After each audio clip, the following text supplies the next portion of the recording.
মায়েদের বলছি, মাঝখানে তোমরা 8 থেকে 10,000 টাকা ইনকাম করো একটা পুরো পরিবারের, সেখানে খাবে কি, ভবিষ্যতের জন্য রাখবে কি, আর না ছেলে মেয়েটাকে পড়ার জন্য পয়সা খরচ করে পড়াবে? বলো, পারবে না। ছেলে মেয়েরা কি হবে? স্কুলে যাবে না, সব অশিক্ষিত থেকে যাবে, ভোটের সময় কিছু টাকা দিয়ে বলে ওকে বোম মেরে আয়, এই করাবে। ওই জন্য আমাদেরকে শিক্ষা দিতে চায় না, বুঝতে পেরেছো? আজকে দলিতকে ভালোবাসছে, আদিবাসীকে ভালোবাসছে, আগে একটা ছিল মুসলমানদের ভালোবাসতো, কি দিয়েছে? কিচ্ছু দেয়নি, শিক্ষা কেড়েছে আমাদের হাত থেকে। আজকে এখানে দাঁড়িয়ে আপনাদেরকে শপথ নিতে হবে, যার জন্য যে লোকটিকে খুন করলো, কারণটা কি? শিক্ষা প্রতিষ্ঠানের শিক্ষা ব্যবস্থা পরিবর্তনের জন্য।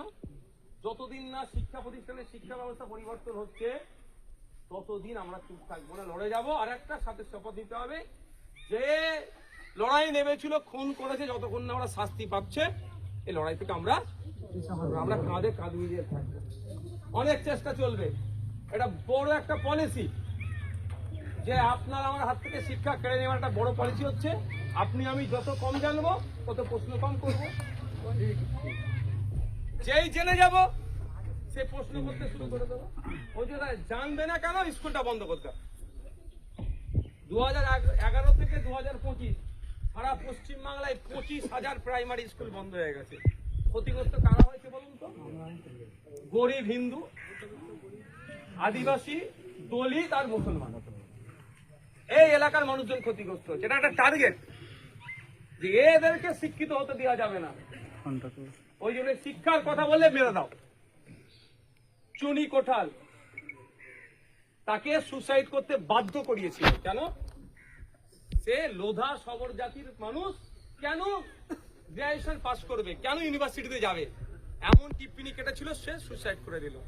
রোহিত ভেমুলা হায়দ্রাবাদে সেন্ট্রাল ইউনিভার্সিটির ছাত্র, মানে ও দলিত, কেন অত বড় ইউনিভার্সিটিতে পড়বে, ওকে এমন টিপ্পনি কাটলো, সুসাইড করতে বাধ্য। নাজিব আহমেদ, সেটাকে তো গায়েব করে দিল। মুসলমান অত বড় জায়গায় চলে যাবে? তাহলে সেই টার্গেট দলিত, আদিবাসী, মুসলমান, এদেরকে শিক্ষিত হতে দেওয়া যাবে না। কারণ আদিবাসীদের সংবিধানে যে ক্ষমতা দিয়েছে, সব আদিবাসী যদি জেনে যায়, এদের তার আদিবাসী গেলে রাজনীতি করতে পারবে না। মুসলমানদের যা সাংবিধানিক অধিকার আছে, এই মাইক খুলে নিও, এটা সেগুলো যদি সব মুসলমান জেনে যায়, তাহলে ভুল যেতে পারবে না।